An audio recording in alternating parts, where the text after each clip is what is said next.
चंडिकाय। ओम नमः चंडिकाय।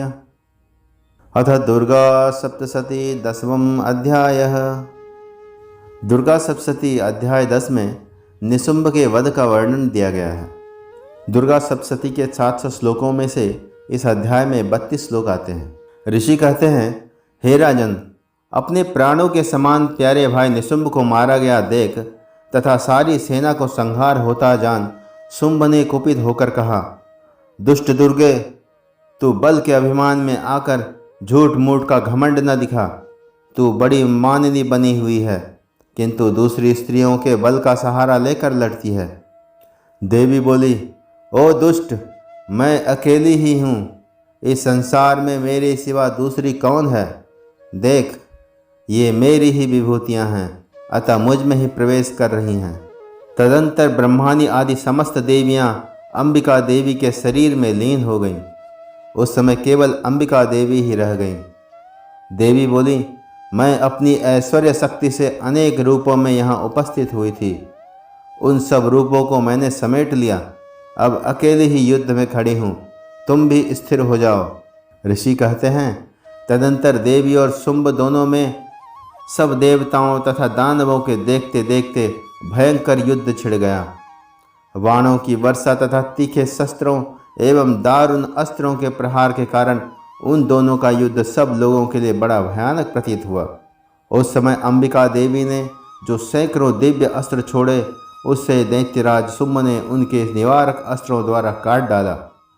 इसी प्रकार शुंभ ने भी जो दिव्य अस्त्र चलाए, उन्हें परमेश्वरी ने भयंकर हुंकार शब्द के उच्चारण आदि द्वारा खेल खेल में ही नष्ट कर डाला।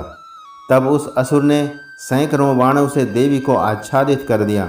यह देख क्रोध में भरी हुई उन देवी ने भी बाण मारकर उसका धनुष काट डाला। धनुष कट जाने पर भी दैत्यराज ने शक्ति हाथ में ली, किंतु देवी ने चक्र से उसके हाथ की शक्ति को भी काट गिराया। तत्पश्चात दैत्यों के स्वामी शुंभ ने 100 चांद वाली चमकती हुई ढाल और तलवार हाथ में ले उस समय देवी पर धावा किया। उसके आते ही चंडिका ने अपने धनुष से छोड़े हुए तीखे बाणों द्वारा उसकी सूर्य किरणों के समान उज्ज्वल ढाल और तलवार को तुरंत ही काट दिया। फिर उस दैत्य के घोड़े और सारथी मारे गए। धनुष तो पहले ही कट चुका था, अब उसने अंबिका को मारने के लिए उद्धत होकर भयंकर मुदगर हाथ में लिया। उसे आते देख देवी ने अपने तीक्ष्ण बाणों से उसका मुदगर भी काट डाला। इस पर वह असुर मुक्का तानकर बड़े वेग से देवी की ओर झपटा। उस दैत्यराज ने देवी की छाती में मुक्का मारा। तब उन देवी ने भी उसकी छाती में एक चांटा जड़ दिया। देवी का थप्पड़ खाकर दैत्यराज शुंभ पृथ्वी पर गिर पड़ा, किंतु पुनः सहसा पूर्ववत उठकर खड़ा हो गया। फिर वह उछला और देवी को ऊपर ले जाकर आकाश में खड़ा हो गया। तब चंडिका आकाश में भी बिना किसी आधार के ही शुंभ के साथ युद्ध करने लगी। उस समय दैत्य और चंडिका आकाश में एक दूसरे से लड़ने लगे। उनका वह युद्ध सिद्ध और मुनियों को विस्मय में डालने वाला हुआ। फिर अंबिका ने शुंभ के साथ बहुत देर तक युद्ध करने के पश्चात उसे उठाकर घुमाया और पृथ्वी पर पटक दिया।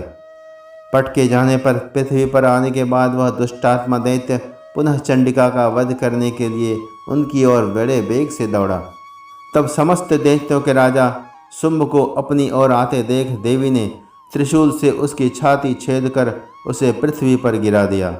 देवी के शूल की धार से घायल होने पर उसके प्राण पखेरु उड़ गए और वह समुद्रों, द्वीपों तथा पर्वतों सहित समूची पृथ्वी को कंपाता हुआ भूमि पर गिर पड़ा।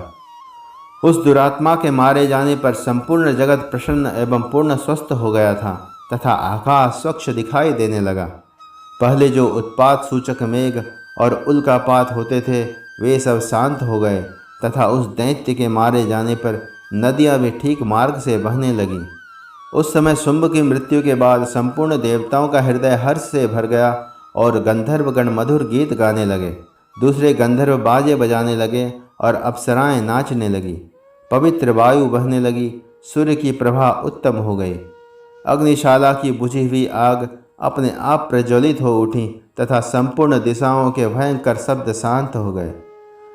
इस प्रकार श्री मार्कंडेय पुराण में सावर्णिक मनवंतर की कथा के अंतर्गत देवी महात्म्य में शुंभवध नामक 10वां अध्याय पूरा हुआ।